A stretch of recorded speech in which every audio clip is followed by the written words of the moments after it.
நாடாளுமன்றத்தில் கடந்த 3 மாதங்களில் பெரும் மாற்றம் ஏற்பட்டுள்ளது. இடையில் 4 மாநில தேர்தல்கள், அதைத் தொடர்ந்து கட்சிகளில் ஏற்பட்ட பிளவுகள் நாடாளுமன்றத்தில் கட்சிகளின் பலத்தில் பெரும் மாற்றங்களை ஏற்படுத்தியுள்ளன. மக்களவையில் 3வது பெரிய கட்சியாக இருந்த திரிணாமுல் 2ஆக உடைந்துள்ளது.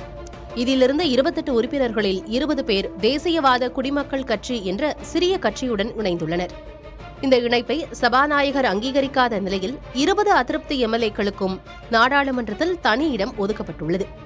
இதேபோல உத்தவ் சிவசேனா கட்சியில் இருந்த 6 எம்பிக்கள் தேசிய ஜனநாயக கூட்டணியில் உள்ள ஏக்நாத் ஷிண்டே சிவசேனாவுடன் இணைந்துள்ளனர்.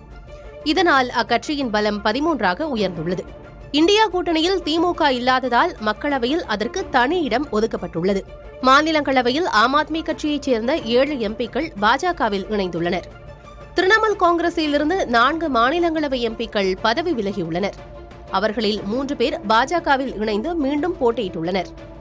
அவர்கள் மூவரும் வெல்வது உறுதியாகியுள்ளது. இதனால் பாஜக மாநிலங்களவை உறுப்பினர்களின் எண்ணிக்கை அதிகரிக்க உள்ளது. கடந்த 3 மாதங்களில் ஏற்பட்ட மாற்றங்களால் மக்களவையில் தேசிய ஜனநாயக கூட்டணியின் பலம் 319ஆக அதிகரித்துள்ளது.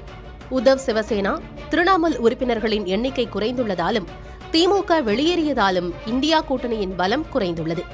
மாநிலங்களவையில் தேசிய ஜனநாயக கூட்டணியின் பலம் 152ஆக அதிகரித்து இந்தியா கூட்டணி பலம் குறைந்துள்ளது.